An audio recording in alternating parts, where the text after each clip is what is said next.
Bonjour, bonsoir, au microphone Bruno Guglielminetti, très heureux de vous retrouver pour cette nouvelle édition de Mon Carnet.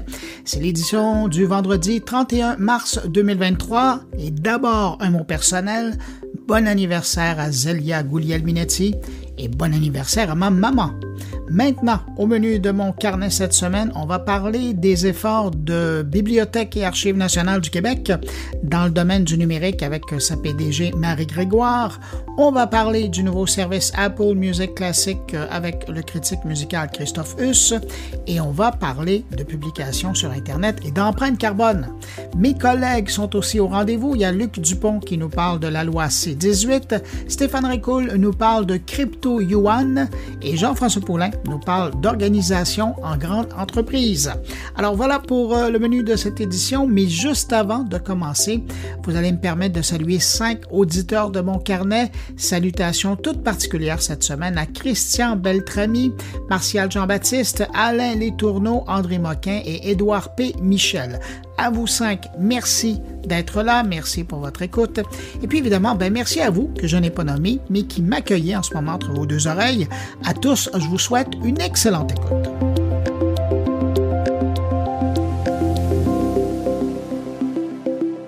La tech en continu.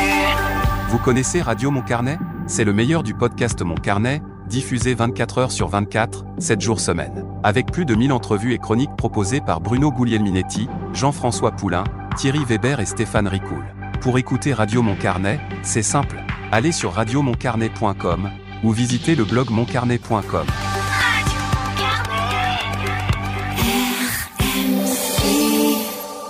De retour au podcast Mon Carnet, en compagnie de Bruno Guglielminetti.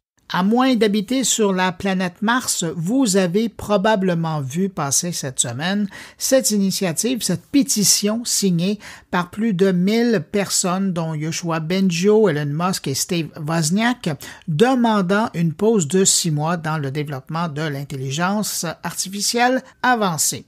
Une lettre signée par des leaders de la technologie, des chercheurs en intelligence artificielle, des responsables politiques et puis d'autres parties prenantes concernées. Bon, je ne reviendrai pas sur toute la lettre, mais si on résume, ces gens-là qui sont pour la plupart dans le milieu du développement de l'intelligence artificielle ont signé cette lettre pour tirer l'alarme en demandant au gouvernement et aussi à l'industrie de réfléchir à ce qu'on veut faire avec cette puissance-là qu'on a aujourd'hui entre les mains et puis à la suite des choses alors qu'on aura une puissance énorme dans les mains. Je vais vous faire entendre Yoshua Bengio, un nom que vous connaissez peut-être, et c'est important de le dire, un des pères de l'apprentissage machine dans le domaine de l'intelligence artificielle, une technologie qui rend possible l'existence d'une IA comme ChatGPT. Il a tenu une conférence de presse le jour de la sortie de cette lettre, de cette pétition, pour expliquer sa démarche. On l'écoute. On a vraiment fait des progrès extraordinaires en IA dans les dernières années. Il y a encore beaucoup de chemin à faire, selon moi, pour atteindre le niveau d'intelligence des humains, mais on a passé l'équivalent d'un test de Turing, c'est-à-dire que les gens qui interagissent avec ces systèmes peuvent facilement penser qu'ils sont en conversation avec un être humain. Et à la fois, c'est un potentiel bénéfique énorme et à la fois, ça fait peur parce que je pense pas que la société est prête à faire face à cette puissance-là, au potentiel de manipulation, par exemple, de la population qui pourrait mettre en danger la démocratie.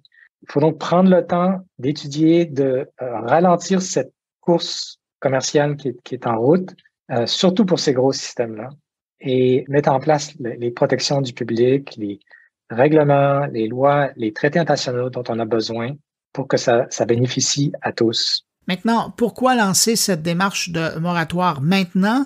Yoshua Bengio. D'abord, la donne a changé. Je pense qu'on ne s'attendait pas à avoir des systèmes aussi compétents, encore loin de la capacité d'être humain, mais assez pour nous faire prendre des vessies pour des lanternes, aussi rapidement.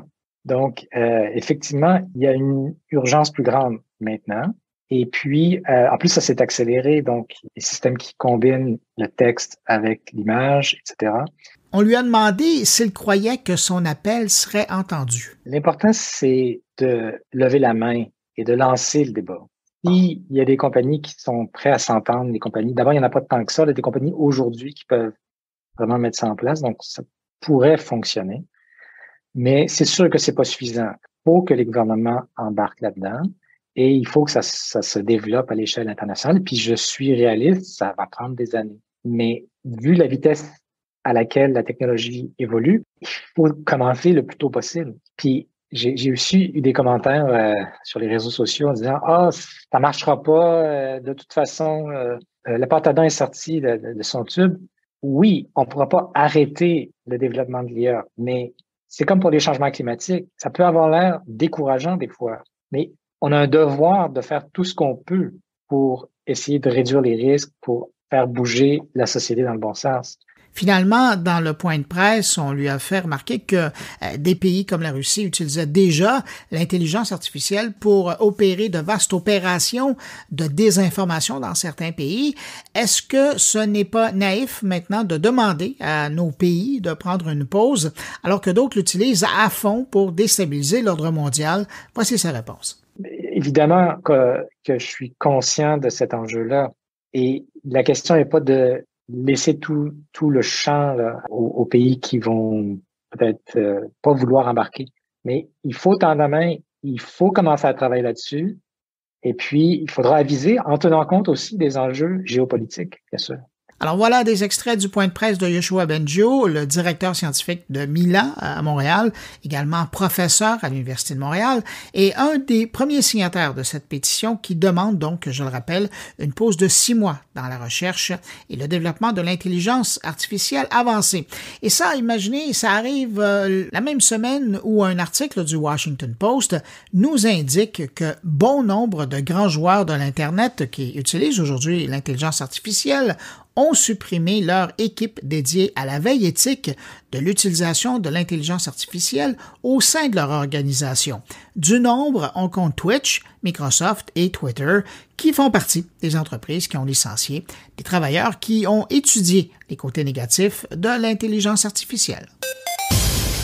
Parlant d'intelligence artificielle, vous vous souvenez peut-être, il y a quelques mois, je vous parlais de Radio GPT, une radio remplie de voix de synthèse qui fonctionnait branchée sur ChatGPT pour alimenter ses animateurs en contenu. Tiens, je vous fais entendre un court extrait juste pour vous rafraîchir la mémoire. One of my Radio GPT features is that I know everything about every song and artist. Like this, Gordon Sumner often wore a yellow and black jersey when he taught high school. Bad fashion sense birthed the nickname that stuck forever. Sting. Voilà, Radio GPT, une radio qui diffuse à partir de Springfield. Eh bien, imaginez-vous qu'il n'a pas fallu beaucoup de temps pour voir le modèle repris par de vraies stations de radio traditionnelles. Il y a le réseau radiophonique canadien Rogers Sport and Media qui vient d'annoncer qu'à la mi-avril, donc c'est dans quelques semaines, la technologie sera utilisée dans ces stations. Rogers possède 55 stations de radio au Canada. Et pour parler d'autre chose que d'intelligence artificielle, je vous amène sur la Lune. On a appris cette semaine que c'est Nokia qui va aller installer la 4G sur la Lune cette année pour permettre aux astronautes de la mission Artemis de la NASA de communiquer avec la Terre lors de leur arrivée en 2025. Alors, ce réseau 4G lunaire va permettre aux astronautes de communiquer avec leur équipe, probablement aussi avec leur famille, mais également de diffuser en temps réel leur mission lunaire. Toujours dans l'actualité de la semaine, il y a Apple qui a lancé son service de musique classique. Apple Music Classical propose un catalogue de plus de 5 millions de pièces musicales. Apple Music Classical offre un son sans perte jusqu'à 24 bits et 192 kHz afin que les amateurs puissent découvrir les nuances de chaque performance. Les éditeurs d'Apple Music Classical ont créé plus de 700 listes de lecture pour guider les auditeurs à travers 800 ans de musique. Et pour les débutants dans ce type de musique, Apple propose même les audio guides de Story of Classical qui mélangent des commentaires d'experts et des œuvres sélectionnées pour présenter les principaux compositeurs, périodes, instruments et terminologie classique. Et je rappelle, et c'est important de dire, que ce service de Apple Music Classical est intégré à même le service payant déjà connu là, de Apple Music. Alors, ça peut être intéressant de découvrir la chose. Pour en savoir plus et surtout pour savoir si le service en vaut l'investissement, j'ai invité le spécialiste de la musique classique du journal Le Devoir. Bonjour Christophus. Bonjour Bruno. Christophe, pour les gens qui ont eu la chance de vous lire dans le Devoir cette semaine, on sentait là, le décompte avant l'arrivée de la bête de Apple Classical. Et là, le papier final, début encourageant pour Apple Classic. Est-ce que vous êtes heureux de ce que Apple propose aujourd'hui aux amateurs de musique classique? Oui et non, c'est-à-dire je suis heureux en fait de la concrétisation du projet. On voit enfin après 19 mois ce que ça donne. Je suis heureux que quand même c'est pas un flop, c'est-à-dire que on a une application qui est claire, qui utilise bien la base de données spécifique, parce qu'il faut bien rappeler que l'enjeu c'est la question de la base de données, puisque toutes les bases de données ont été conçues sur la logique de chanteur, chanson, enfin album, chanteur, album, chanson. Donc c'est une logique qui n'est pas compatible avec la logique du classique, où il y a un compositeur, des interprètes, une symphonie, des mouvements. C'est beaucoup plus complexe. Donc il n'y a déjà pas des chansons, il y a des œuvres et il y a des mouvements. Donc cette logique-là est appliquée dans une application spécifique. Et ça, c'est bien clair. Donc là, il y a de l'ordre. Il y a de l'ordre dans une application spécifique. Cette application spécifique, puisque c'était un des mystères lorsque nous nous sommes parlé en septembre 2021, cette application est intégrée dans Apple Music. Donc, on est à la fois à part et dedans. Cette question-là a une incidence sur un des grands enjeux du métier dont j'ai effectivement parlé dans le Devoir, dans le chapitre mardi des enjeux, qui était l'enjeu de la rémunération. Puisqu'on est à la fois en dehors mais dedans, la rémunération chez Apple ne change pas. C'est-à-dire que ça reste une rémunération au clic, au stream, qui est défavorable au classique et aux acteurs du classique. Pourquoi ? Parce que, en fait, une chanson, ça fait 3 minutes et ça occupe quelques musiciens ou un musicien ou un musicien avec sa guitare ou un pianiste qui fait de l'entertainment instrumental maintenant. Et en classique, ça fait une symphonie avec une centaine de musiciens qui peut durer 1 heure et comporter 4 mouvements. Donc, en 4 clics, 4 pauvres clics, vous avez 1 heure de musique avec 100 musiciens. Donc, ça, c'est pas rémunéré à sa juste valeur. Il y a un autre modèle qui est la rémunération à la seconde d'écoute et qui est beaucoup plus fair-play. Donc, de ce point de vue-là, on n'a pas de changement et c'est pas parce qu'on écoute sur Apple classique qu'on va favoriser les artistes qu'on écoute, puisque ça reste dans l'univers Apple Music. Alors, qu'est-ce que ça apporte, cette application classique ? Ça apporte donc de l'ordre dans la recherche des produits et ça cherche en fait à plaire à 2 segments d'amateurs. Ça cherche évidemment à intéresser le cœur de cible, des gens comme moi par exemple, en offrant un contenu spécifique, puisque là est un enjeu. C'est sûr que des gens comme moi, si on a le concert du Philharmonique de Vienne de la semaine dernière, on va être intéressé. Mais ça va surtout cibler, je dirais, des gens qui vont s'intéresser un peu au classique et qui vont trouver plus d'ordre qu'ils ne le trouvaient. Parce que dans la logique chanson, album et chanteur, il fallait savoir ce qu'on cherche. Alors que là, c'est quand même plus facile à trouver et Apple a facilité les choses en créant plein de listes de lecture, donc par instrument, par compositeur, etc. Mais puisque vous parlez justement de l'expérience d'utilisation, j'aimerais aussi vous entendre sur le fait que, parce que quand vous le présentez, et puis vous avez raison, vous le dites, c'est intégré dans l'offre d'Apple Music, mais les gens qui vont utiliser le service doivent quand même télécharger une application spécifique à ça. Est-ce que vous trouvez que l'application, elle, répond aux besoins d'un amateur de musique classique? Oui et non. Alors, j'aime bien vos réponses. Ça dépend du degré d'intérêt et d'implication de l'amateur. Et c'est là qu'il y a une petite déception des vrais et grands amateurs. Parce que 19 mois pour pondre certaines choses qui ont été pondues, et je vais prendre un exemple très simple. Un pianiste énorme pianiste. J'ai même fait un article un jour dans Le Devoir demandant si c'était le plus grand pianiste du XXe siècle. Il s'appelle Claudio Arrau, il est chilien. Et là, comme c'est un pianiste de très grand intérêt, il y a des concerts qui ressortent de lui. Et là, vous tapez Claudio Arrau et vous tombez sur des concerts qui ont été enregistrés dans le sud de l'Allemagne, à Stuttgart. Et il y a des magnifiques concerts qui ont été réédités en 2019 par la radio de Stuttgart. Là, vous tombez sur ce disque-là et vous voyez Claudio Arrau 2019 et vous avez un certain nombre de concertos. Mais 2019, c'est la date de parution de cet album-là. Arrau, il était mort depuis des lustres à ce moment-là. Donc, vous n'avez aucune idée de quand datent ces enregistrements. Alors que si vous allez, par exemple, sur un site comme un centre de streaming dédié au classique, comme voudrait l'être Apple dans un certain sens, comme Presto, qui s'est lancé début mars, vous avez très clairement marqué concerto pour piano de Schumann, Brahms, etc., enregistré en 65, 72, etc. Cette information-là manque. Imaginez que cette information n'est pas intéressante pour des amateurs de classique, ce n'est pas sérieux. Un manque de contexte. Et évidemment, lorsque nous parlions en 2021, nous disions que, par exemple, quelqu'un comme Karajan, un grand chef comme Karajan, a enregistré les symphonies de Beethoven plusieurs fois. Donc, nous spécialistes, savons qu'il y a un enregistrement de 56, de 63, de 77, de 83. Mais vous n'êtes pas payé pour savoir ça. Mais lorsque l'enregistrement de 63 est réédité en 2010, la date de 2010 ne vous est d'aucune utilité. Or, c'est cette date-là qu'on va retrouver sur Apple Music. Donc, pour nous, il va nous manquer des choses, oui.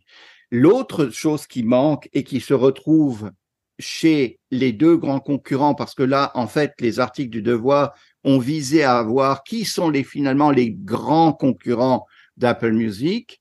La chose qui va se retrouver chez les deux grands concurrents que j'ai finalement mis en entonnoir et qui vont être Qobuz quand ça va arriver en mai au Québec et Presto Music qui s'est lancé début mars à la surprise générale, ce sont les livrets, les notices numériques.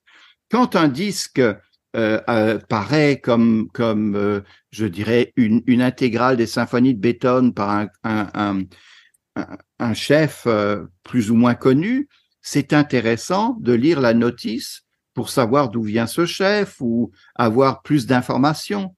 C'est une mine d'informations, c'est toute l'aspect informatif sur la musique qu'on attendait et qui fait un peu défaut. C'est ça la partie un peu déceptive de cette application. Par rapport au catalogue, j'ai fait l'exercice parce que, bon, j'étais un peu curieux. Ma seule référence, c'était un peu l'OSM à Montréal et Oui. J'ai fait une recherche pour voir à quoi ressemblait le catalogue qui était offert. Pour moi, néophyte, c'était quand même assez impressionnant. Est-ce que vous aviez retrouvé le catalogue que vous vouliez pour l'OSM? Honnêtement, je n'ai pas encore fait le test. Je pourrais le faire, je suis sûr que c'est bien.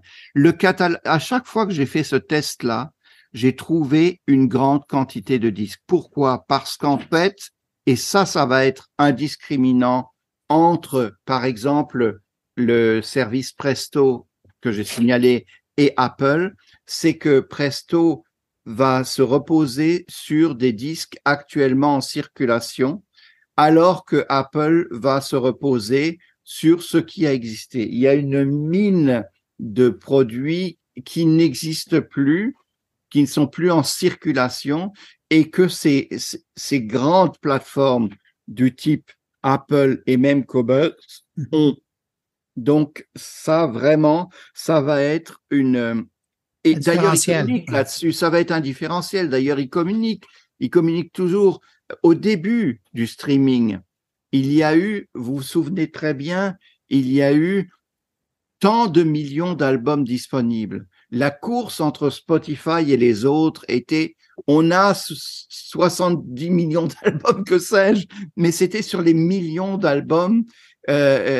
Et donc, ça, maintenant, ça revient un peu, ça va revenir un peu.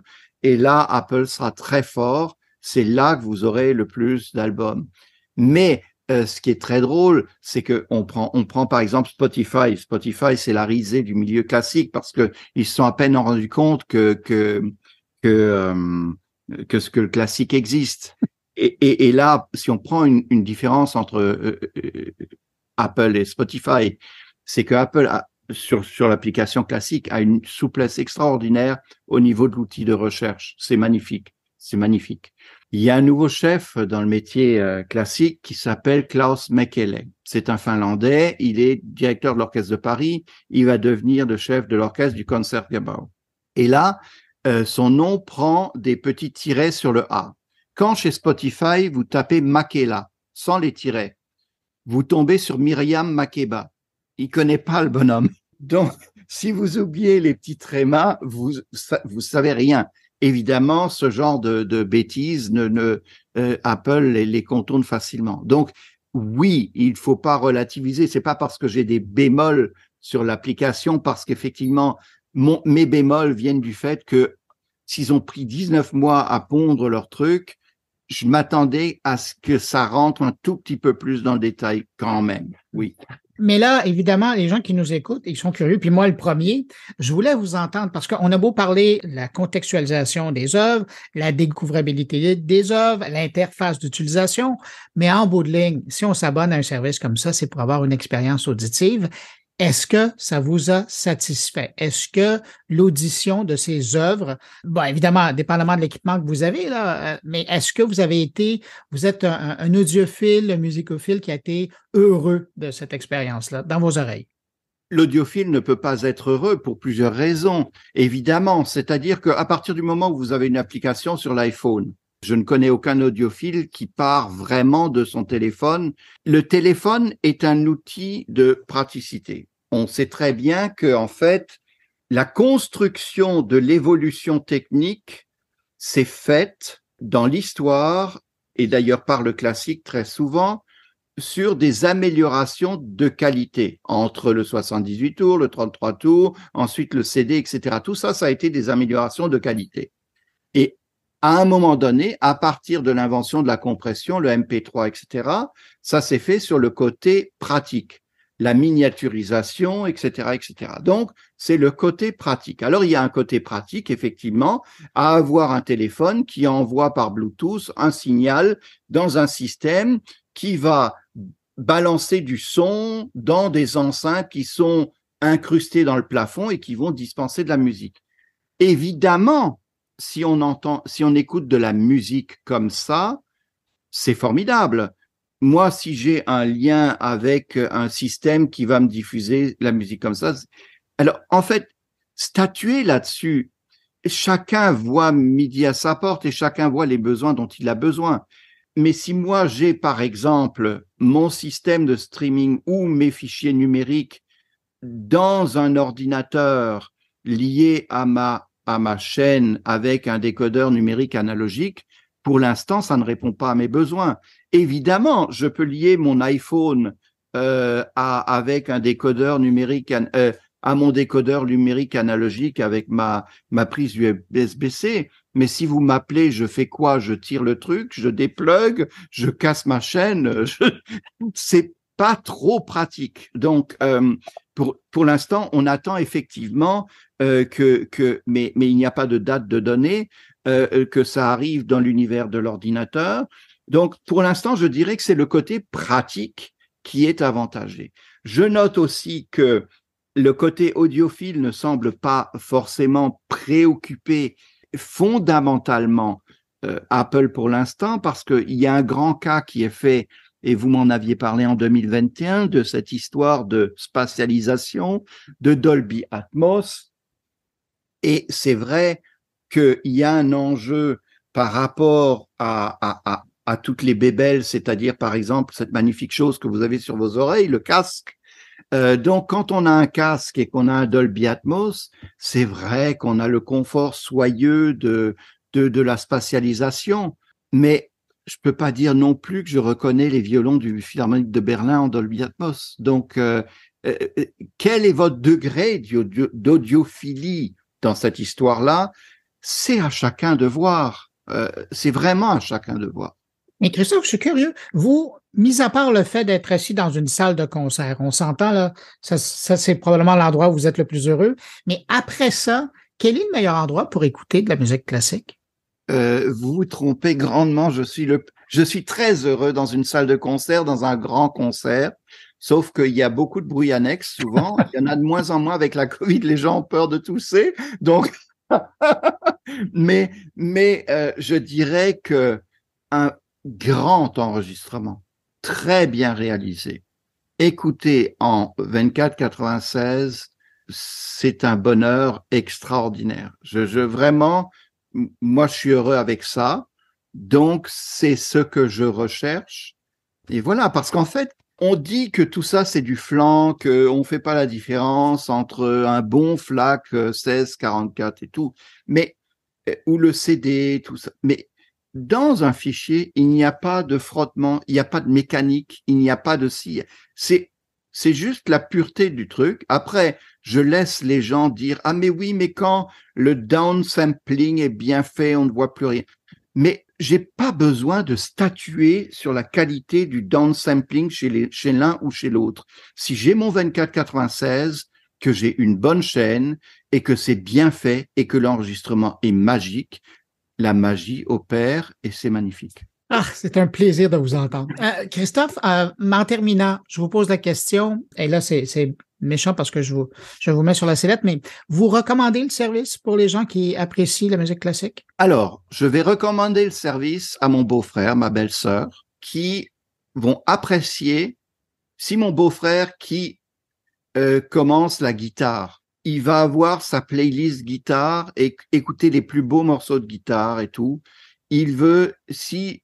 Il entend parler par moi de tel pianiste dont il a jamais entendu parler. Il va chercher le nom du pianiste. Il va entendre selon évidemment l'éditeur de ce qu'on appelle le curator de ce site, il va entendre les 10 meilleurs enregistrements de ce pianiste-là. Évidemment que c'est bien fait dans ce sens-là. Et évidemment que Presto, qui n'a pas l'équipe pour faire ça, l'a moins bien fait. Donc, pour tout ce public-là, ça remplit ça remplit son office.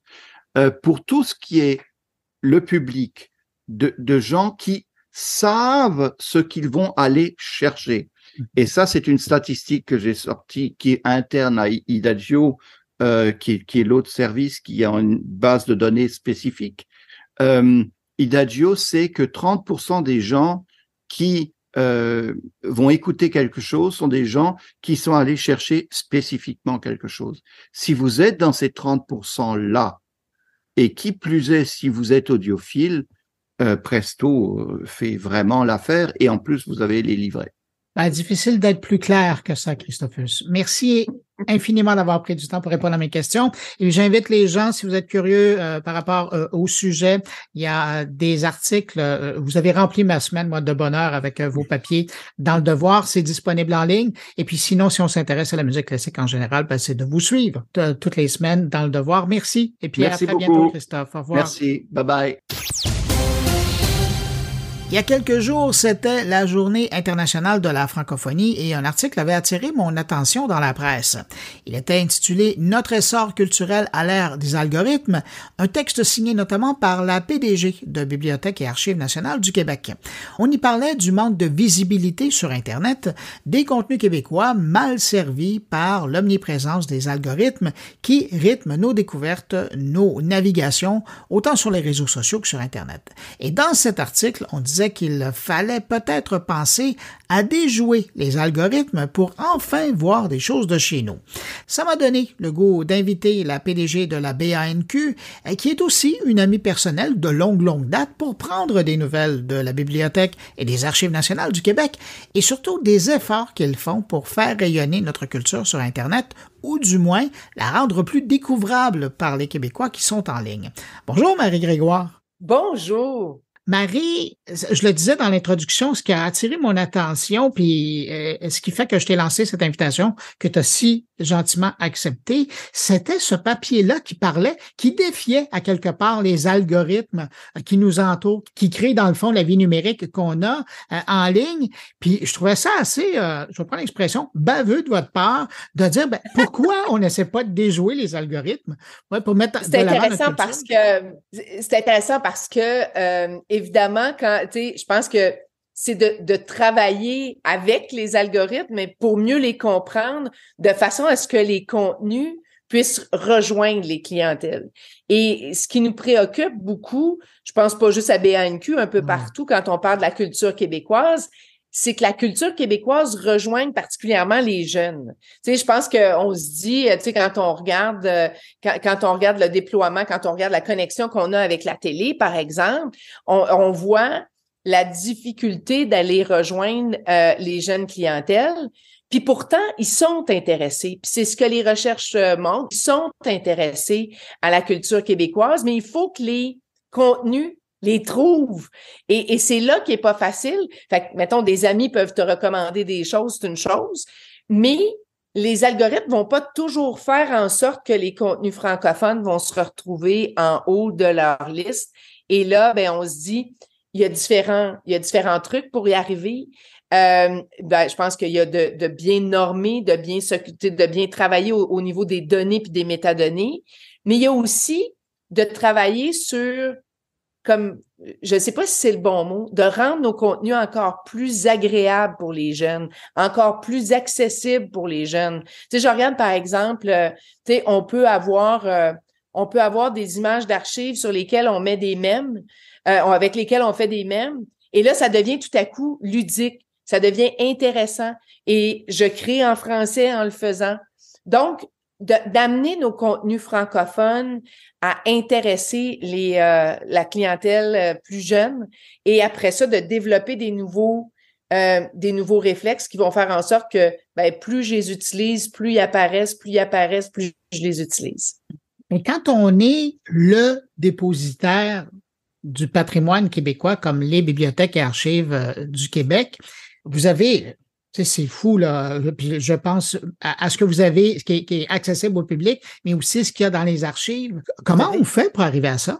Il y a plusieurs défis, hein. On a plusieurs défis. On en parle quand on parle de la transformation numérique de notre institution, mais le défi de la numérisation, puis ça, toutes les bibliothèques nationales, toutes les archives nationales ont tous les mêmes défis. C'est que nous, chaque jour, il y a du contenu qui s'ajoute. Et c'est pas du contenu numérique, là. On n'est pas là-dedans encore, tu sais. Par exemple, les archives les archives gouvernementales dont on est dépositaire, il y a un calendrier. Alors, on dépose pas la journée même où on crée le document. Hein? Fait que c'est des documents de dizaines, de vingtaines d'années en arrière qu'on reçoit aujourd'hui et qu'on doit protéger. Il n'arrive pas né numérique. Alors, il faut s'occuper déjà de les rendre accessibles. Donc, il y a tout un processus de numérisation et, je veux dire, les ressources sont limitées. Il faut prioriser et ça, c'est un des grands défis. Donc, rendre accessible. Mais une fois qu'on a numérisé, comme je disais, c'est la médiation, c'est la découvrabilité. Comment on fait pour rendre ça intéressant? Fait que là, il y a effectivement il y a intéressant, mais il y a aussi trouvable. Donc, toute la donnée, comment on a la normalisation de la donnée, comment on fait. Donc, ça, on travaille avec différents groupes. Nous, on a des spécialistes de la donnée, mais on travaille aussi avec le milieu culturel pour s'assurer qu'on a des façons de travailler qui rendent les données plus accessibles.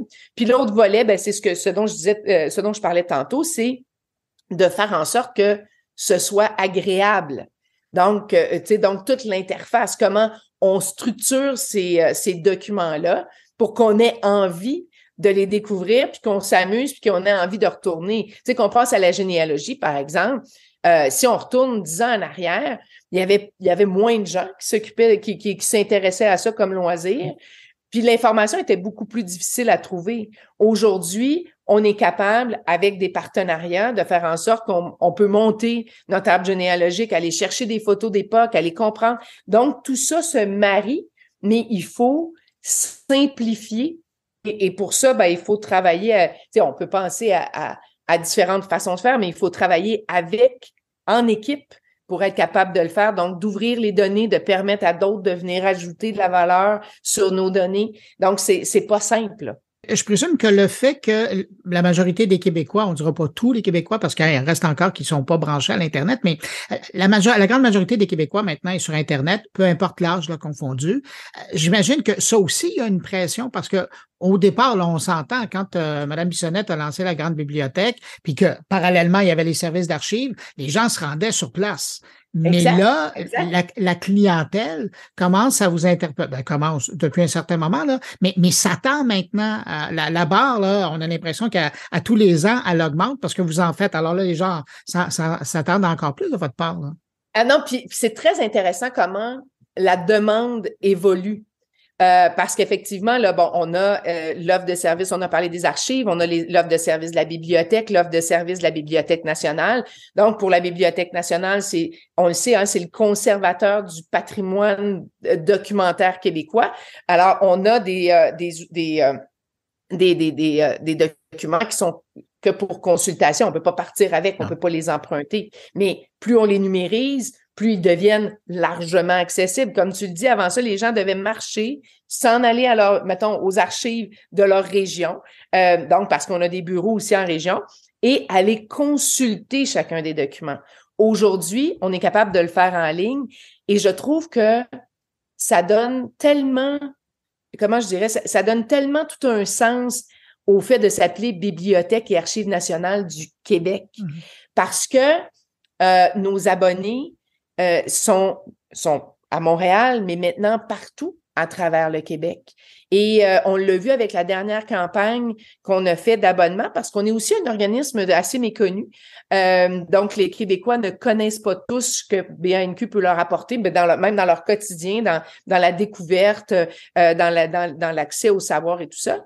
Mais dans la dernière campagne qu'on a fait, on a 64% des nouveaux abonnés qui étaient hors Montréal. Et ça prend tout son sens. Et je pense que la pandémie a quand même contribué. Mais c'est ça que j'allais te demander. C'est rare qu'on puisse dire ça, mais pour vos activités, moi, j'ai l'impression que la pandémie a aidé hautement à valoriser tout le travail de numérisation que vous avez fait, là. Vraiment, on le voit, il y a un nombre important de consultations en ligne et on voit donc les consultations en ligne là, prendre une vitesse exponentielle, contrairement évidemment aux consultations sur place qui ont diminué et qui vont retrouver un certain niveau. Parce qu'on voit les gens revenir au centre-ville, mais ils ne reviennent pas pour les mêmes raisons. Donc, les gens qui télétravaillent 2 jours semaine, quand ils vont venir à la grande bibliothèque, ils vont peut-être y chercher autre chose. Ils vont peut-être y chercher une valeur ajoutée, comme par exemple, présentement, on a une exposition qui s'appelle Vue du fleuve dans notre aire de bibliothéconomie. Ça veut dire que je vais venir emprunter, mais je vais aussi aller visiter cette exposition-là. Et je vais pouvoir continuer en ligne parce que la discussion d'Anaïs Barbeau-Lavalette et sa mère sont disponibles sur le site Internet. Donc, je vais pouvoir continuer de réfléchir à ce lien qu'on a au fleuve. Je vais continuer aussi parce que je vais pouvoir voir la bibliographie que nos 2 commissaires recommandent. Fait qu'on a puisé dans tous les aspects de notre collection. Donc, ça veut dire autant avec la Bibliothèque nationale, la grande bibliothèque, avec notre façon d'agir avec l'action culturelle. Puis, sur place et sur le web, on a vraiment une expérience 360 qui fait que si je suis en région, je peux même avoir un petit prix, comme une petite mise en bouche avant d'aller un jour visiter cette exposition-là. Puis, on amène aussi les gens dans l'ère de bibliothéconomie. Ça, c'est l'autre élément qui est très important. Puis, et c'est drôle parce que tu parles on mentionne les Montréalais, les gens qui habitent un peu partout à travers le Québec, mais il y a aussi des gens d'ailleurs dans le monde qui sont abonnés dans les différents services. En fait, pour être abonné à BANQ, on doit être un citoyen québécois. Ah oui? Et ça, oui, c'est ça c'est quand même une certaine limite parce que il y a des données qui sont accessibles, il y a des choses qui sont accessibles, peu importe où on se trouve sur la planète, mais pour être abonné et, par exemple, utiliser prêt numérique, Il faut être un citoyen québécois. C'est la limite un peu qu'on se donne. C'est un peu comme la Régie de l'assurance maladie. Il faut être un citoyen québécois pour y avoir accès. Ben, c'est un peu la même chose. Mais comme on dit, il y a certains documents qui sont accessibles à tous. Notre site Internet est rempli de données, de documents très intéressants. Mais pour avoir accès au prêt numérique, avoir accès aux différentes collections, parce que, je veux dire, l'accès à prêt numérique nous amène à toutes sortes de choses, là, donc aux livres, mais on a aussi avec l'abonnement accès à différentes bases de données, que ça soit PressReader, que ça soit Babel, donc on peut apprendre, on peut faire, mon Dieu, les gens me parlent de LinkedIn Learning. Ben oui, donc, mais c'est ça. À toutes les bases de données. C'est fou, là. PressReader, mais c'est tellement un secret bien gardé. Où on a les médias de partout qui nous sont offerts comme ça en passant chez vous. Toute la formation de l'apprentissage en ligne disponible sur LinkedIn, qui est disponible à partir de chez vous, l'apprentissage des langues qui est à partir de chez vous. Comment t'expliques que les gens connaissent pas plus tous ces services-là qui sont disponibles chez vous? Les services numériques, là, j'entends. C'est comme je pense qu'il y en a trop. C'est comme un trop gros magasin de bonbons où il y a plein de choses. Mais on travaille fort justement pour le faire découvrir et ça paye dans le sens où les Québécois le découvrent. Et en cette période où l'inflation est importante, on s'est rendu compte que tous les articles qui ont été écrits sur comment économiser, ben BNQ en faisait partie. Parce qu'on disait, ben là, allez voir là, vous pouvez emprunter des livres, vous pouvez emprunter toutes sortes de choses. Et c'est plutôt que de s'abonner à plein de plateformes, ça peut être très économique. Et ça a eu un effet monstre sur les abonnements. C'est comme un article a permis d'aller générer plusieurs milliers d'abonnements. Et comme on le dit, on travaille aussi sur la notoriété parce qu'il faut comprendre ce qu'est BANQ. C'est pas juste 4 lettres, c'est beaucoup de richesse de savoir et c'est ça. Alors, on travaille sur ça. Donc, on a fait une campagne de notoriété, pas pour être connu, mais pour donner accès au contenu, pour mettre en valeur les contenus. Et on veut, ça fait partie des objectifs qu'on s'est donné, que nos nouveaux abonnés reçoivent aussi une liste de toutes les ressources disponibles, qu'on leur explique davantage.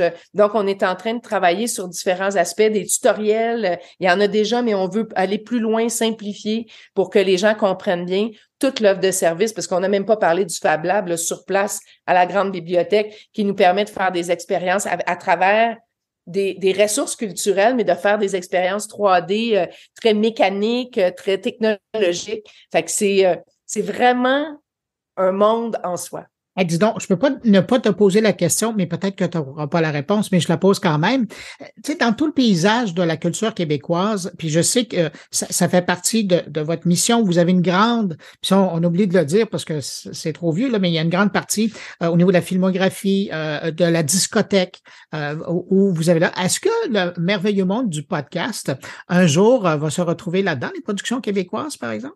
Hey, c'est une excellente question parce que on vient donc en décembre 2021, il y a un règlement qui a été adopté par le Conseil des ministres qui va rendre obligatoire le dépôt légal du numérique. Donc, ça veut dire qu'il va y avoir plusieurs aspects au niveau numérique qui vont devenir un peu comme les éditeurs le font avec un livre. Donc, ils vont devoir déposer au niveau numérique. Mais le podcast, je dois te dire que là, c'est un peu dans ma bulle. Là, j'ai un doute. Dans le département du à suivre. Mais c'est exact. Bon. Mais je me disais, bon, c'est quand même spécialisé, là, mais je me disais quand même. Mais je trouve ça intéressant. Ça serait pas surprenant. Mais je me demande juste, tu sais, comme là, j'essaie de retourner comme je te dis, là, dans ma mémoire pour voir si les podcasts étaient dans la liste. Puis je suis pas certaine. J'ai un petit doute. C'est beau. Marie, en terminant, quand on regarde tous les efforts que vous faites dans le monde numérique, et là, et puis ça, c'était intéressant ce que tu amenais, c'est tout le passé qui arrive aujourd'hui dont vous devez numériser l'existence, là. Donc, tout le passé qui est à numériser, tout ce que vous faites aujourd'hui, tous les services auxquels vous donnez accès, des services tiers, mais en passant chez vous, on les a gratuitement alors qu'il faudra payer pour les avoir.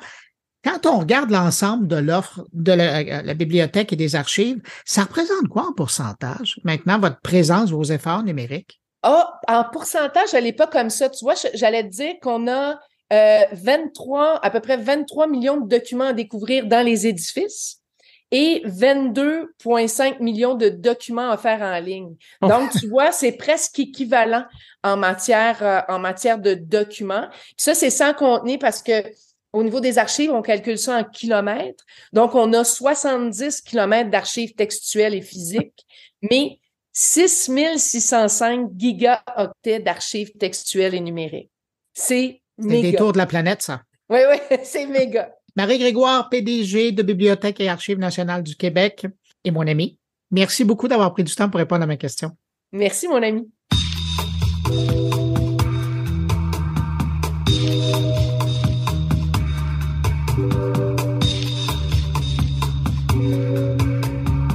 Il y a quelques semaines, vous avez peut-être vu passer sur les réseaux sociaux une information concernant l'impact des influenceurs sur l'environnement. Comment les super influenceurs, de par leurs publications en ligne, mais également par leur comportement pour produire ce matériel, polluaient allègrement la planète.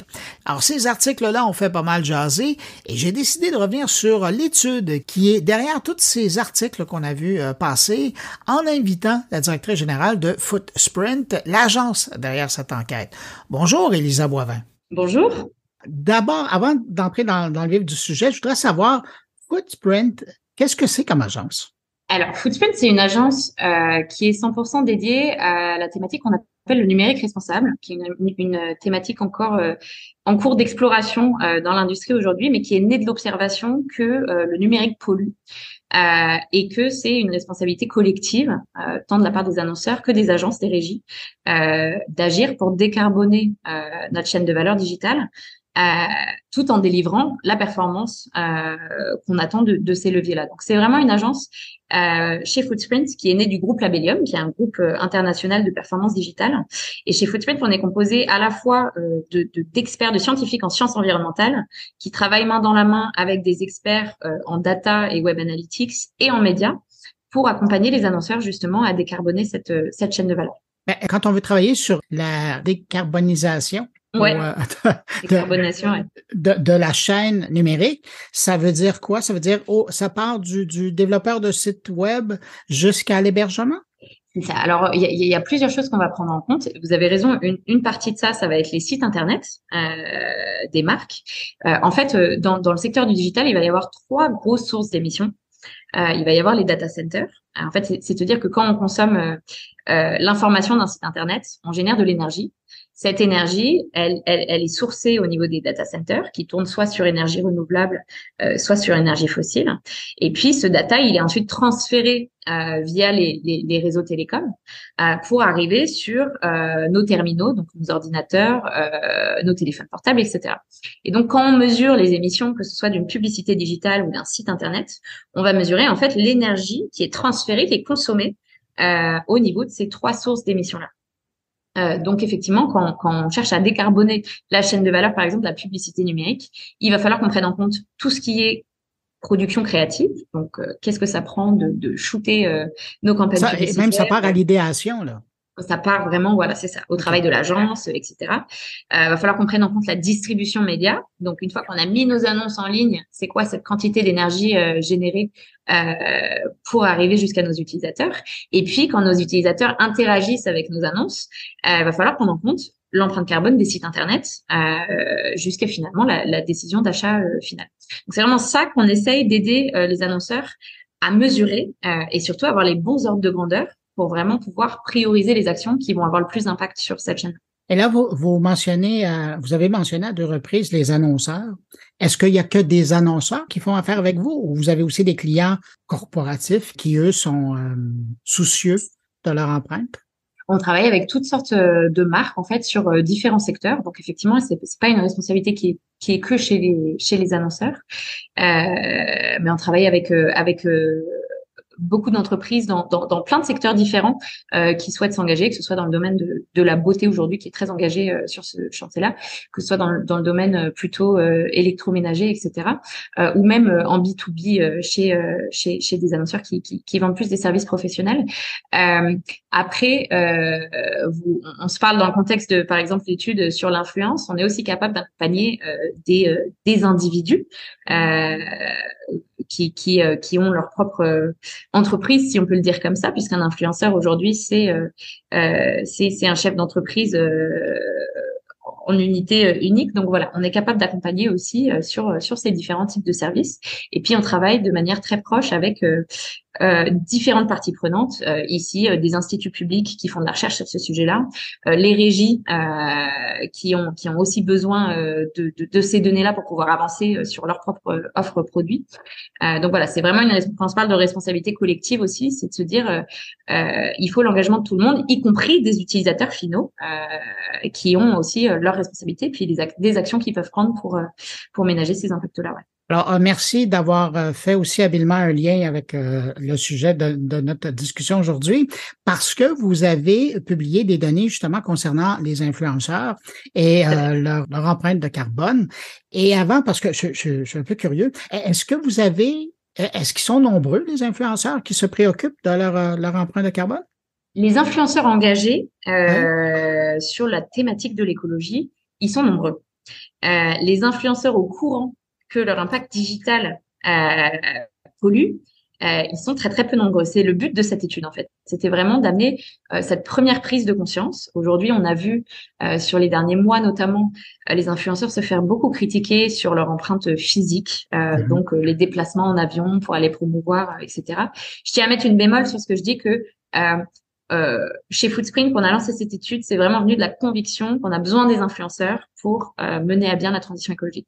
Oui, c'était pas pour les pointer du doigt, là. Voilà, exactement. On n'est pas du tout là pour les pointer du doigt. Par contre, on est là pour leur apporter ce prisme de se dire, finalement, le cœur des émissions et être un influenceur engagé aujourd'hui, ça veut dire faire attention à cet impact-là, parce que ce que montre notre étude, c'est que l'impact digital précède de très loin finalement l'empreinte carbone physique de l'individu influenceur.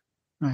Et donc c'est plus seulement au niveau du contenu de leurs vidéos ou de leurs textes ou de leurs photos, mais c'est aussi leur propre comportement.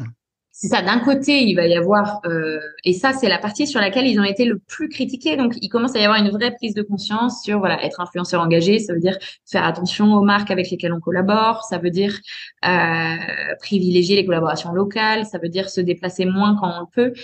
Tout ça, il y a une vraie prise de conscience qui est en train de se faire dans le mouvement et c'est une bonne chose. Mais il y a un deuxième pan qui est aujourd'hui la partie immergée de l'iceberg, qui est finalement la production de nos contenus et la mise en ligne de ces contenus-là et la consommation de ces contenus-là, ça va être très souvent une partie conséquente de l'empreinte carbone d'un influenceur. Et donc, c'est une prise de conscience qui doit se faire parce qu'il y a, encore une fois, et c'était la bonne nouvelle de notre étude, des types d'actions qui peuvent aider à ménager ces impacts-là tout en livrant les mêmes types de performances d'engagement auxquelles un influenceur peut s'attendre. Êtes-vous en train de pousser les influenceurs à créer un label d'influenceurs responsables? Je pense que le label va se construire. Dans certains marchés, ça va probablement venir d'agences intergouvernementales pour essayer justement de réglementer ce mouvement de l'influence. Le jour où le label se construira, et il faut qu'il y ait consensus scientifique autour de la méthode de mesure, il y a quelques étapes critiques avant qu'il y ait un label qui soit mis à disposition sur les marchés. Le jour où il existera, oui, ce sera comme une entreprise peut chercher une certification B Corp. Ce sera une très belle légitimité d'aller chercher sur la justification d'une démarche plutôt que le label en tant que soi. Alors, si on en vient concrètement à votre recherche et à vos conclusions, à quoi ça ressemble l'empreinte carbone d'un influenceur? Alors aujourd'hui, la conclusion un peu alarmante, c'est qu'elle est conséquente. C'est-à-dire qu'on a pris dans le cadre de cette étude, on a pris une influenceuse française ici, anonyme. C'est un profil créé à partir d'informations publiques, donc ce n'est pas une vraie personne, qu'on a appelée Clara et qui a à peu près 3 millions d'abonnés sur les réseaux sociaux, donc sur YouTube, Instagram et TikTok. Et on a pris en compte du coup toute la quantité de contenu qui a été mise en ligne par cette influenceuse Clara sur une année. Et la conséquence, c'est à peu près un peu plus de 1000 tonnes de CO2 équivalent, ce qui est l'équivalent de 480 allers-retours Paris-New York sur une année. Donc, on se parle d'un bilan très tangible. Et encore une fois, je tiens à distinguer ici l'individu influenceur de l'influenceur en tant qu'entreprise. Et ici, la conclusion qu'on tire, en fait, c'est qu'un influenceur de cette ampleur-là, ça a un bilan carbone qui ressemble au bilan carbone d'une petite entreprise. Ah ouais. Et donc, la responsabilité de la déclarer, de l'optimiser, comme toute entreprise a. C'est plutôt ça la conclusion ici. Donc, on cherche pas à mettre le blâme sur un individu, mais à reconnaître un vrai métier en tant que tel et un bilan qui ressemble effectivement, ce genre de bilan, c'est ce qu'on peut voir chez des PME. Voilà. Donc, c'est ça la conclusion, le gros point à tirer là-dessus. Et puis, bien sûr, du coup, demain, être influenceur responsable, ça veut dire prendre en compte cet impact-là. Et il y a des choses, la bonne nouvelle, c'est qu'il y a des choses qu'on peut mettre en place. Ben, c'est justement alors cette Clara, là, cette influenceuse fictive, elle vient vous voir, elle cogne à la porte de Footprint en disant, ben là, je veux être une influenceuse responsable. Qu'est-ce que je fais avec ce volume-là de traces derrière elle? Alors, il y a trois choses. La première chose, et la plus importante, c'est qu'il faudrait que Clara commence à mesurer ses émissions en continu. Parce que plus on aura de la donnée sur les différentes sources d'émissions, etc., c'est exactement comme ça qu'on travaille avec les entreprises, plus on va pouvoir identifier les potentiels de réduction et l'accompagner du coup dans une démarche de réduction sur le long terme. Mais par contre, si elle cherche des points d'action clés à pouvoir implémenter directement, on a identifié dans l'étude 2 points notamment faciles à mettre en place. Le premier, c'est de faire attention à la durée du contenu. C'est-à-dire qu'aujourd'hui, vu ce dont on s'est parlé un petit peu avant sur le fait que la pollution digitale, c'est beaucoup à propos du transfert de données, de l'énergie consommée. On peut sans difficulté imaginer que plus la vidéo est longue, plus l'énergie consommée sera importante. Donc, faire attention à la durée du contenu. Et ici, on ne se parle pas de dire forcément la vidéo qui pollue le moins, c'est la vidéo qui n'existe pas. Mais ce qu'on a remarqué, mais ça, ce serait pas bon pour les performances. Ben non, mais c'est ça, un influenceur, pas de vidéo, ça va mal. Voilà, c'est ça marcherait pas. Par contre, ce qu'on a remarqué, c'est que, et on a travaillé, c'est pour ça que cette étude est faite en collaboration avec Thousand Heads, qui est une agence spécialisée vraiment dans la performance du marketing d'influence, il y a des durées optimales de vidéos d'un point de vue organique, au-delà desquelles on perd l'utilisateur final parce que en fait la vidéo est trop longue pour qu'il engage. Alors effectivement, ce sera affiné en fonction du secteur, du type d'information, etc. Donc Clara, il faudra qu'on identifie qui sont ses utilisateurs et quel type de contenu elle diffuse. Mais de manière générale, prioriser le contenu à fort impact et des contenus plus courts pour la même information. C'est une contrainte créative positive, c'est-à-dire que ça va nous apprendre finalement à créer du contenu à fort impact et à réfléchir nos contenus pour qu'il soit pour transmettre l'information dans une durée plus courte. Et 2, ça va considérablement réduire les émissions associées à ce transfert énergétique. La deuxième chose, c'est qu'une fois qu'on a fixé la durée du contenu, il y a quand même quelque chose qu'on peut faire qui est de faire gaffe à la résolution. Et aujourd'hui, ça c'est un point important parce que on est dans une ère où on est passé à la 4K, etc. Et puis la tendance de tout le monde dans l'industrie, c'est de vouloir la meilleure définition possible. Et en fait, il y a un vrai trade-off qu'on fait ici quand on choisit la meilleure définition possible. Premièrement, c'est que les études ont prouvé que sur les petits à moyen écran, il n'y a virtuellement aucun impact en termes de perception de qualité entre, par exemple, du 720 et du 1080. Et deuxièmement, choisir du 1080 sur mobile, par exemple, c'est choisir une résolution déjà invisible à l'œil nu et puis un temps de chargement plus long, puisque qui dit plus de data transférée dit plus de temps pour transférer la donnée. Donc le conseil ici, c'est de, sans perdre en qualité, parce qu'effectivement il faut garder les performances, faut protéger ça, réfléchir et faire attention à adapter le niveau de résolution à la taille de l'écran, parce que 1080 sur mobile, par exemple, en fait, ce n'est pas nécessaire.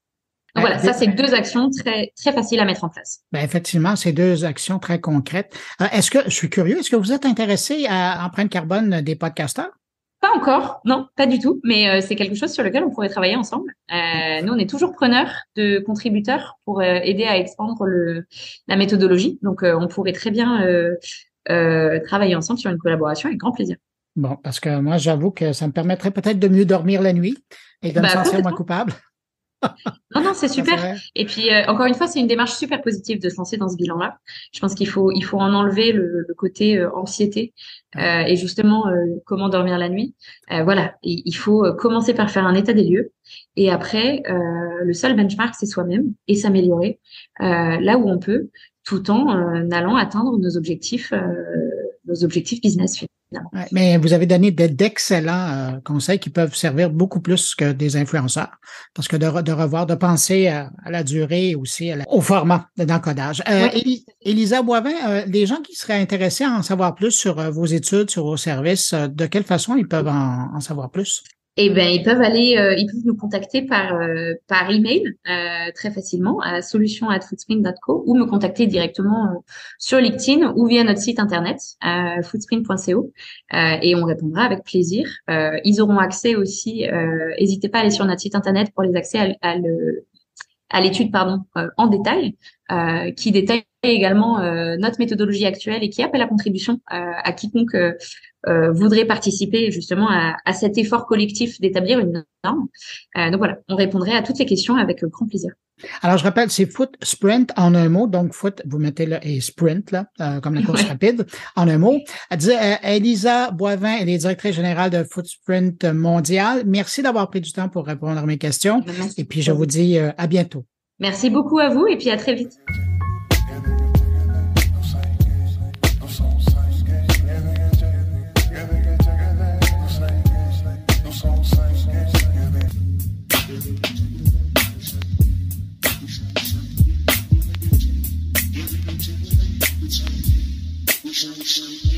Allez, autour de mes collègues et on commence par le professeur de communication de l'Université d'Ottawa. Luc Dupont s'intéresse au projet de loi C-18. Cette semaine, je reviens sur les derniers développements en lien avec le dossier C-18. C-18, pour ceux qui l'auraient oublié, c'est un projet de loi qui forcerait les géants du web à faire des ententes financières avec les médias canadiens pour l'utilisation de leur contenu. J'y reviens parce que, momentanément, récemment, 2 développements d'importance, coup sur coup. Donc, dans un premier temps, un peu par accident, on apprend que Google bloquait la visibilité des nouvelles canadiennes auprès de 4% des Canadiens en réponse avec cette possible nouvelle loi. Et par la suite, quelques semaines plus tard, Facebook qui levait le ton, haussait le ton en menaçant désormais de bloquer les contenus des nouvelles canadiennes sur sa plateforme au Canada si jamais le projet de loi C-18 devenait loi dans sa forme actuelle. Je rappelle pour la petite histoire que c'est un projet de loi qui s'inspire fortement d'un projet similaire qui existe déjà, qui a été voté en Australie en 2021 avec quelques nuances évidemment. Dans un premier temps, le champ d'application visiblement de la loi canadienne, il est beaucoup plus large. On parle d'éditeurs de presse, on parle de producteurs de contenu vidéo, de producteurs de contenu audio en ligne, les plateformes de médias sociaux qui devront donc les unes et les autres négocier avec une gamme beaucoup plus large de créateurs de contenu en ligne, ce qui n'a pas empêché au moment où on se parle déjà certains de ces gros joueurs-là, je parle des gros joueurs du numérique, de négocier en bonne et due forme des ententes avec des groupes de médias, Tornstar, Postmedia, de Globe and Mail également. Deuxième problème d'importance en lien avec le projet de loi C-18, c'est toute la notion de droit de négociation. Alors, le projet de loi C-18 accorde aux éditeurs de presse et aux créateurs de contenu en ligne un droit de négociation avec les nouvelles plateformes pour déterminer évidemment les modalités de rémunération de l'utilisation de leur contenu. Alors ici, on a prévu un processus de médiation avec les dangers. Évidemment, on aura compris que ça suppose du côté des nouvelles plateformes, concrètement, comment ça pourrait se passer, concrètement, quel genre de décision pourrait être rendue, le cas échéant, au cas où on ne s'entendrait pas avec ces créateurs de contenu. Et ajoutons à cela un troisième élément qui n'est pas négligeable non plus. On parle de pénalités qui sont beaucoup plus sévères qu'en Australie. Alors, dans le cas du Canada, Canada, une première amende pourrait atteindre 10 millions de dollars. Une deuxième violation, donc en cas de récidive, on parle de 15 millions de dollars. Alors, autant de facteurs qui expliquent partiellement la réticence des nouvelles plateformes à entériner la loi, le projet de loi C-18. Cette mésentente avec le gouvernement canadien, elle est d'autant plus importante que, je le rappelle, et Google et Facebook sont des joueurs clés du web. Dans le cas de Facebook, c'est la plateforme de médias sociaux la plus populaire au Canada, avec 29,4 millions d'utilisateurs selon Statista, loin devant TikTok et Twitter. Dans le cas de Facebook, souvent vous allez retrouver des pages de médias traditionnels dans lesquelles pages on publie tantôt des articles, des vidéos, des photos pour atteindre les publics. Et par ailleurs, plusieurs utilisateurs de Facebook ont l'habitude de partager des articles de médias canadiens sur leur fil personnel. Du côté de Google, on parle évidemment carrément de la porte d'entrée d'Internet. C'est le moteur de recherche le plus populaire au Canada, selon Statista, encore une fois, loin devant Bing, malgré son chat GPT et Yahoo. Dans le cas de Google, toute la nécessité d'avoir des articles qui soient bien référencés pour que l'on puisse éventuellement s'enfarger dedans. Du côté des médias canadiens, évidemment, chaque jour, on utilise Google pour augmenter la visibilité en ligne, attirer des lecteurs vers des contenus, des gens qui, probablement, autrement, ne se seraient jamais enfargés dans vos articles parce qu'ils n'auraient pas pris la peine de visiter carrément vos plateformes les unes après les autres. Donc, ce qui me fait dire que, je le disais un peu plus tôt, que Google, c'est carrément la porte d'entrée d'Internet. Et j'ajoute à ça une troisième couche qui n'est pas négligeable, c'est toute la question de la publicité numérique en lien avec Google, des ententes avec certains éditeurs de presse également pour générer des revenus grâce à cette fameuse publicité en ligne. Autant de facteurs qui m'amènent à penser que le gouvernement canadien, comme les grands joueurs du numérique, sont absolument condamnés à s'entendre. Alors, je soupçonne qu'éventuellement cette loi-là sera amendée. Je serais étonné qu'elle passe dans sa forme actuelle. Je précise aussi que plusieurs autres pays à travers le monde, au moment où on se parle, réfléchissent à la possibilité de voter des lois similaires. Entre autres, les États-Unis, qui sont sur le point de passer à l'action. En tout cas, on a commencé à réfléchir à tout ça. Le Canada arrive donc à un point central, à un moment clé aussi de l'histoire des nouvelles plateformes, parce que jusqu'à tout récemment, je vous aurais parlé des difficultés des médias traditionnels, mais je suis obligé maintenant d'ajouter à cette liste-là les nouvelles plateformes qui, visiblement, sur le plan de la croissance des revenus publicitaires, il y a un ralentissement qui est important. Alors, on sent bien que, soudainement, ce sont autant les médias traditionnels que les nouvelles plateformes qui ont des petits problèmes, pour ne pas dire des grands problèmes, et que donc le Canada, à bien des égards, arrive à point nommé à un carrefour et pourrait certainement servir d'exemple. Parce qu'à partir du moment où vous direz oui au Canada, il y a plusieurs autres pays qui seront certainement tentés de voter des lois similaires et le cas échéant de faire peut-être comme le Canada et d'aller un petit peu plus loin que la loi précédente. Donc, assurément, un dossier à suivre de très, très près.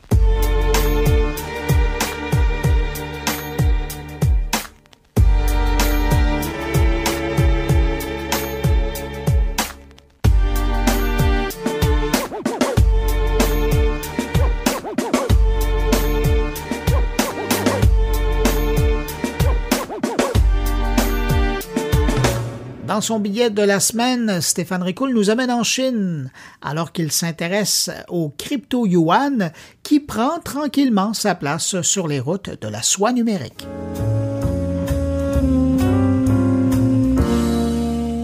La dédollarisation du pétrole et l'avancement d'un point de vue international du yuan, la devise chinoise, donnent-elles raison à Vladimir Poutine lorsqu'il annonce dans un point de presse, en présence de Xi Jinping, la mort du pétrodollar et la naissance du pétro-yuan? Il se base sur le fait que déjà les 2/3 du commerce de la Russie avec la Chine se fait soit avec le yuan, soit avec le rouble, et que de plus, la Russie utilisera le yuan chinois pour commercer avec l'Asie, l'Afrique et l'Amérique latine. De là à dire que les sanctions imposées à la Russie depuis son entrée en guerre avec l'Ukraine ne font finalement qu'accélérer la déroute de l'hégémonie du dollar et donc de la puissance et de la prospérité américaine, il n'y a qu'un pas que je ne franchirai pas ici étant donné ma lecture plutôt sommaire et surtout ma non-expertise des marchés financiers mondiaux. En revanche, de là à dire que la Russie est en train de poser ses pieds sur les nouvelles routes de la soie que la Chine tisse depuis des années est un pas que je suis prêt à franchir. Et quand on prend la peine de regarder l'évolution de l'influence de la Chine sur les échanges internationaux des années 80 à aujourd'hui, on s'aperçoit que la planète vire au rouge toujours un peu plus.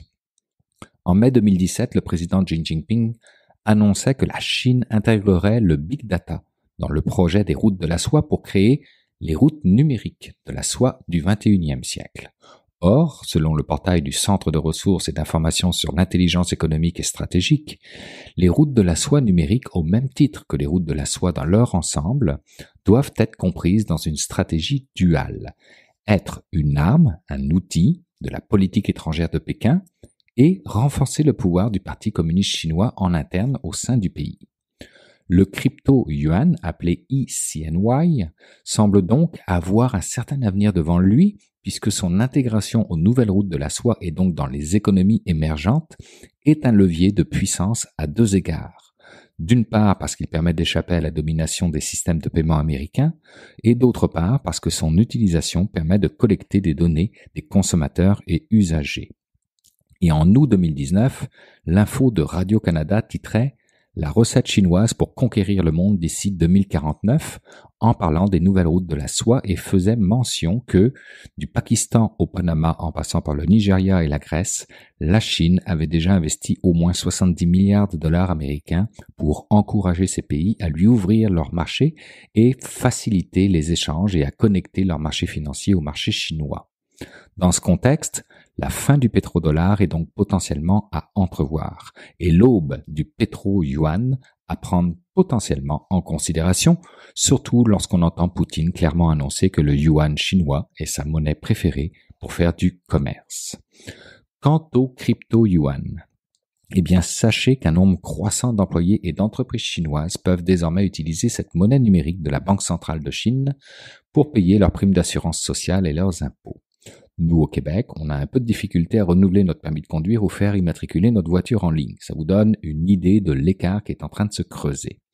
Car au final, il y a aussi un nombre croissant d'autorités municipales, de banques et d'entreprises chinoises qui souhaitent adopter le yuan numérique comme outil de paiement, nous donnant un éclairage sur le fait que Pékin cherche de son côté à renforcer la crédibilité de sa crypto-monnaie en tant qu'outil de commerce international, à travers notamment ce qu'on appelle des contrats intelligents.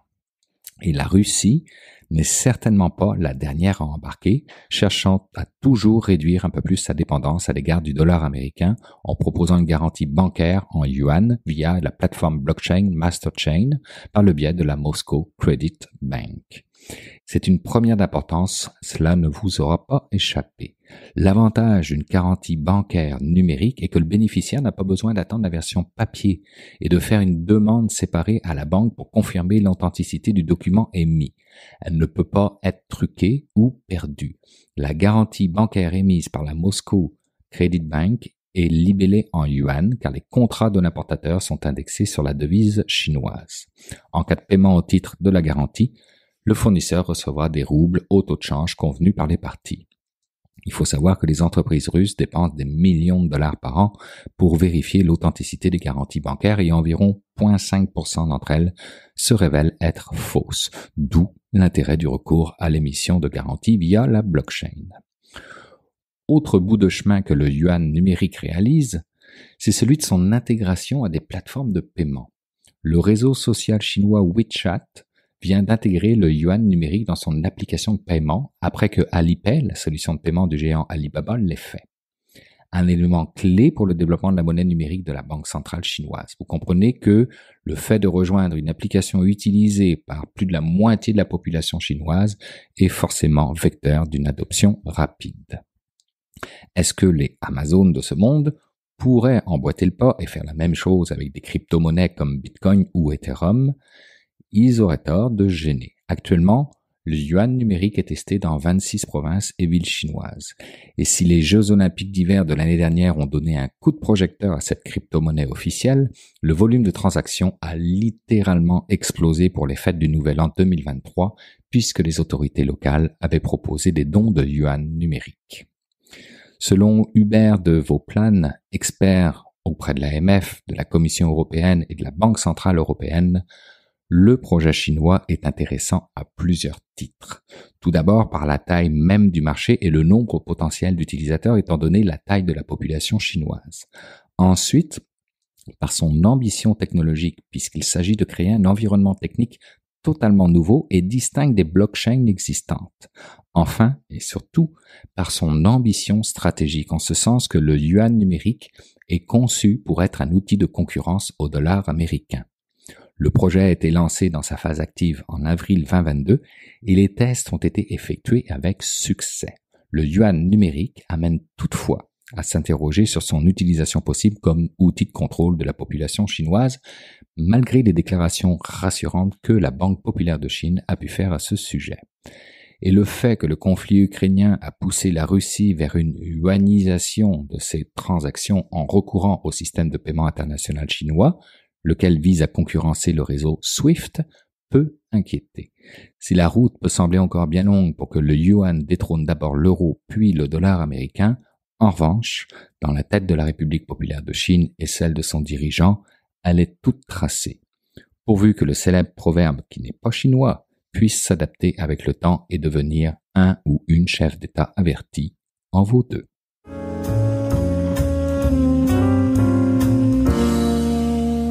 C'est maintenant le temps d'aller rejoindre mon ami Jean-François Poulain pour parler UX. Bonjour Jean-François. Bonjour Bruno. Jean-François, cette semaine, tu nous amènes à Londres et on va parler de grandes organisations. Exactement. Cette semaine, j'ai parlé avec Morgane Peng, qui est la directrice du UX ou du design à la Société Générale, qui est quand même un organisme français, mais elle est à Londres depuis plusieurs années. On avait parlé avec elle il y a à peu près un an sur un autre sujet. J'ai rencontré son équipe, puis on a fait des ateliers ensemble quand j'étais à Paris Web à l'automne dernier. C'était super intéressant. Ça nous apprenait à nous mettre dans la peau des autres. C'est bien quand même en design UX, on doit avoir une petite dose d'empathie un peu, mais ça nous permettait de nous mettre dans la peau des autres collaborateurs à l'intérieur même d'une organisation. Et donc, cette semaine, avec Morgane, on devait parler de ce design système et des avantages économiques de ça, mais finalement, on est parti sur une autre tangente, celle du design ops, c'est-à-dire comment on fait pour faire comprendre à une grande organisation que ça peut être intéressant de penser autrement en intégrant un groupe de design à l'interne. C'est des gens qui pensent autrement. Quand on pense à tous les grands projets numériques, on en a parlé beaucoup dans les dernières années, les projets numériques, c'est souvent composé de gens de métiers qui pensent d'une certaine façon, qui livrent d'une certaine façon. C'est très méthodique, c'est très ingénieur dans son approche. Et quand on amène du design, ça a tendance à être une façon de penser qui est autre. Et on est encore beaucoup considérés comme des gens qui font du beau, mais il faut quand même voir le design comme un désir de simplification, puis un grand désir aussi de se connecter avec les humains qui vont utiliser les systèmes en bout de ligne. Et ça amène une note qui est très, très, très différente. C'est de ça dont nous parle Morgane dans notre revue. Bon, on va aller entendre cette réflexion et cette discussion que vous avez eue ensemble. Et puis, au nom des gens que tu vas influencer, merci beaucoup. De rien, à la semaine prochaine. Salut. Je suis Morgane Peng, donc je travaille à la Société Générale dans la division banque de financement et d'investissement. Effectivement, alors c'est pas nécessairement prévu, mais là où aujourd'hui on me pose beaucoup de questions, que ce soit effectivement aujourd'hui sur le podcast ou même en dehors en fait quand on vient me poser des questions en direct, c'est sur comment on met en place des choses, comment en fait on scale mais sans forcément par le nombre de personnes. Je te donne un exemple. Dans ce que je disais tout à l'heure, nous, notre équipe, elle est relativement petite. Ouais. C'est 18 personnes. Alors, ça dépend évidemment du contexte. Ça peut sembler grand, mais dans une grosse structure comme la mienne, c'est très, très petit. Et la question, c'est et l'équipe existe depuis 8 ans. Et fondamentalement, quand on a grandi, la question, c'était est-ce que à chaque fois que j'ai un nouveau besoin, je prends un designer, mais au bout d'un moment, t'en as 20, et après, tu commences à mettre des mécanismes pour essayer de les coordonner, parce que le but d'un designer, c'est quand même de construire des expériences, surtout dans des grands groupes avec beaucoup de services homogènes. Comment tu fais pour être homogène?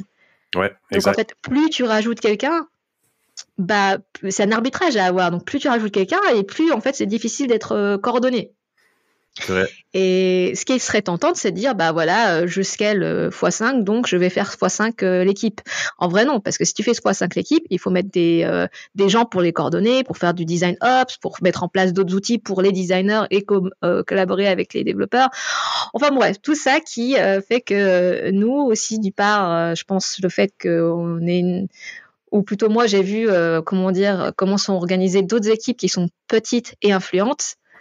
puisque historiquement, j'étais pas dans le design, j'étais côté business. Je pense que quand on a grandi l'équipe, j'avais vraiment ça en tête de dire, OK, on grandit, c'est pas forcément par toujours rajouter plus de designers, mais il faut aussi optimiser comment on travaille entre nous et surtout comment on travaille avec les autres.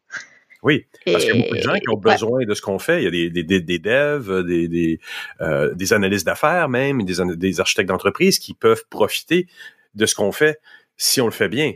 Et donc, comment toi, tu l'as mis en place de cette réaction-là de dire, ben, je vais pas scaler en humain, je vais scaler en meilleure méthodologie, en meilleure, si on veut, une espèce d'évangélisation d'organisation?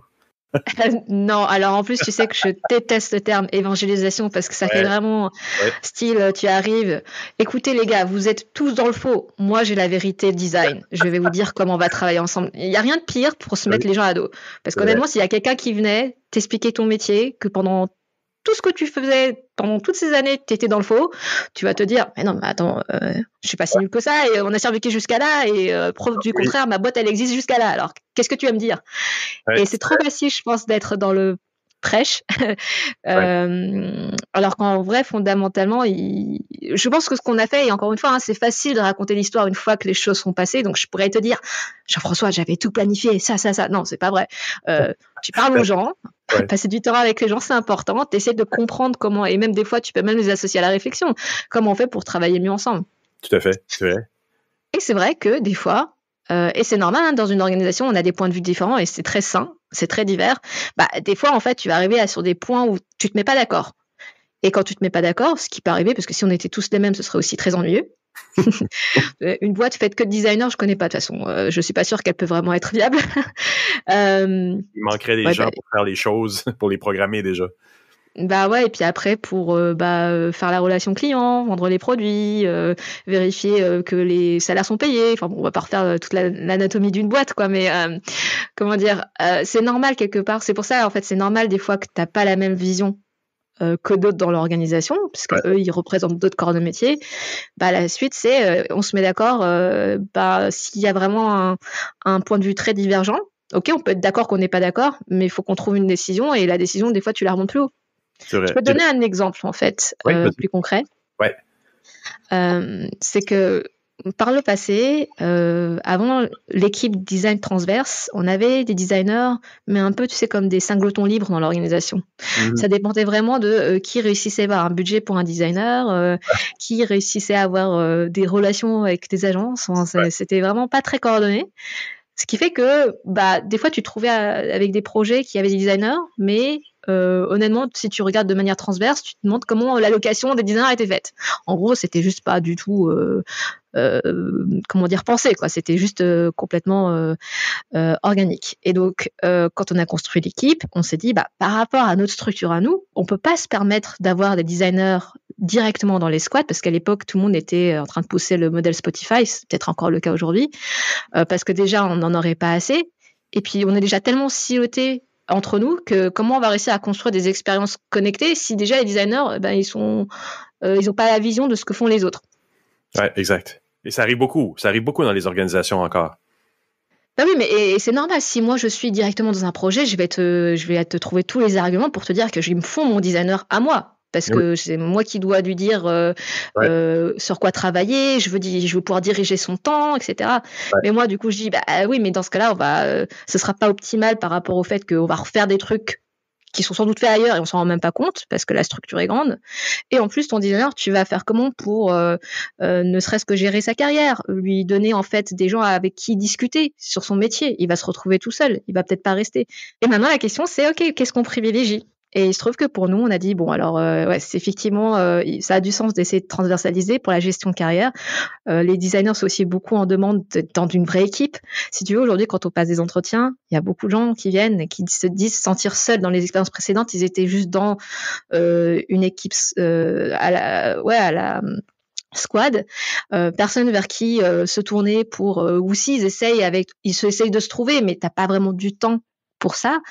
Et pareil, si tu essayes de reconnaître la valeur qui est apportée, c'est plus difficile de se coordonner. Bon, bref, tout ça pour dire que c'est normal que les gens dans les squads avaient cette vision-là. C'est normal que moi j'ai cette vision parce que j'ai le souci de transversaliser le design et de construire l'équipe. Et à la fin, on a juste exposé les points et ça a été décidé plus haut. Mais savoir aussi, voilà, si tu arrives à gérer ça à ton niveau, tu le fais. Si finalement on a des points de vue qui sont divergents, juste se dire c'est normal, ça peut arriver, c'est parce qu'on fait pas le même métier. Et à un moment, on se pose la question, qu'est-ce qu'on décide, quoi, tous ensemble. Mais une fois que la décision est prise, tu sais, c'est le principe d'Amazon, disagree and commit. Bah, on se met d'accord et on travaille ensemble. Et il y a des projets sur lesquels on n'était pas d'accord. On s'est mis d'accord du coup sur le modèle opérationnel et aujourd'hui ça marche bien. Mais au moins il y a une conversation, au moins il y a un échange et une évolution dans la problématique finalement. Oui, c'est vrai que je pense que tu pourrais vivre très bien sans jamais avoir ces conversations et faire un peu la politique de l'autruche, tu sais, genre juste ignorer le truc. Oui, il y a beaucoup d'organisations qui font ça aussi, oui. Mais alors comment on met en place un département qui performe par rapport à ça? Comment on tire l'épingle du jeu puis qu'on fait comprendre à nos pairs à l'intérieur de l'organisation sans évangéliser, donc sans arriver avec un pic, un maillet pour taper sur la tête des gens? Comment on arrive à dire, il y a un retour sur investissement à ce qu'une équipe UX, plutôt que de la morceler à l'intérieur de l'organisation, qu'ils travaillent ensemble et en permettant aussi aux gens dans l'équipe UX elle-même, de pas être malheureux et de pas avoir à travailler pendant des mois et des mois et des mois sur un seul projet en silo et plutôt être dans un mode agence, est-ce qu'on peut dire ça? Alors du coup là je me dis attention, je suis pas en train de dire que tout le monde devrait avoir une équipe transverse. Ça dépend vraiment de ta boîte.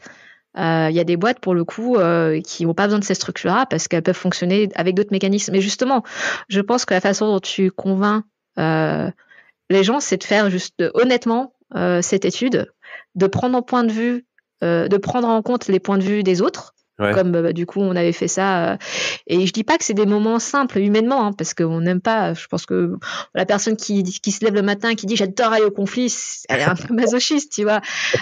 Mais bon, à un moment faut qu'on se mette d'accord sur comment travailler, faire ce travail là, dire et bon je vais pas répéter ce que j'ai dit, mais pour nous voilà, on a une grosse structure, historiquement on est très siloté.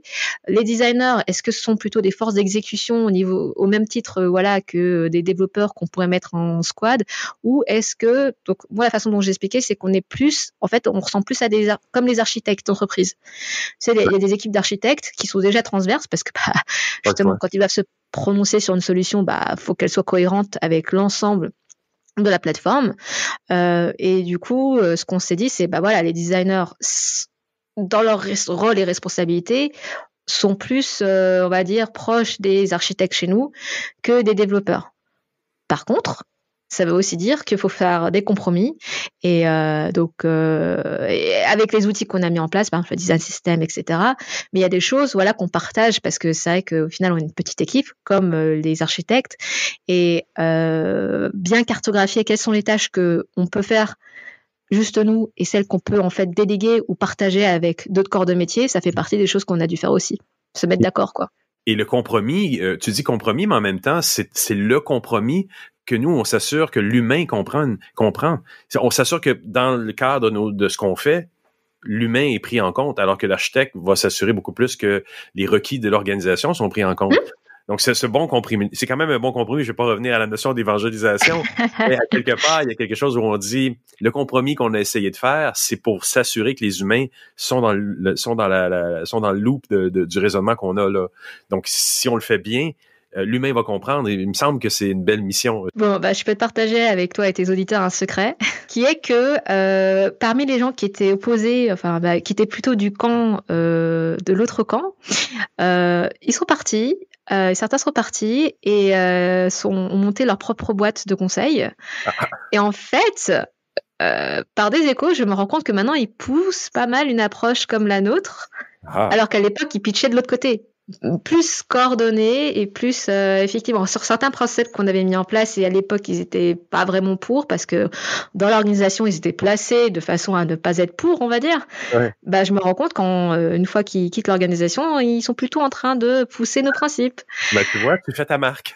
Pas que moi, tu vois, mais Oui, c'est pour ça qu'en fait, souvent, et c'est ce que j'essaye de transmettre aux designers dans l'équipe, c'est que quand ils reçoivent certaines remarques ou ils se disent qu'il y a certaines personnes complètement opposées, je pense que la plupart du temps, les gens ne sont pas foncièrement opposés, c'est juste qu'ils sont mis dans des logiques. Ouais. Parce qu'ils ont d'autres rôles qui font que ils poussent d'autres priorités, et c'est pour ça que des fois, et c'est normal, c'est pas, mais dans ce cas-là, il faut qu'on en discute, quoi. Oui, non, c'est ça. Et ça nous permet d'avoir une plus grande empathie envers les besoins de tout le monde. Je pense que c'est peut-être une des mesures qu'on peut prendre si on est dans un département UX à travers le monde, c'est d'organiser des meet-ups ou des rencontres avec les corps de métier qui sont autour de nous. Parce que c'est pas donné à tout le monde nécessairement de comprendre. Et ça renforce notre lien notre rôle d'être la Suisse dans les grandes organisations. C'est vrai que c'est facile de rester entre soi, encore plus de nos jours. Parce que tu peux faire des meet-up entre nous, un petit podcast entre nous, pas que d'ailleurs. Mais oui, passer du temps aussi avec les autres, je pense que c'est important. Et tu as participé à nos workshops d'impro. Oui, ça fait aussi partie des choses qu'on essaye de pousser quand on essaye vraiment de faire jouer les rôles à d'autres personnes pour les sortir de leur cocon de designer, par exemple. Oui, c'est ça. Et ça nous mettait dans les ateliers qu'on avait fait, ça nous mettait dans la peau des autres. Et puis bon, quoi de mieux pour un UX que d'arriver à faire ça, et même pour les autres, pour un programmeur d'arriver à se mettre à la place d'un designer et de comprendre sa position. Écoute, Morgane, merci vraiment beaucoup pour le temps que tu m'as accordé ce matin. C'était super plaisant, comme d'habitude. Merci de m'avoir réinvité. C'est toujours un plaisir de discuter avec toi. Merci beaucoup.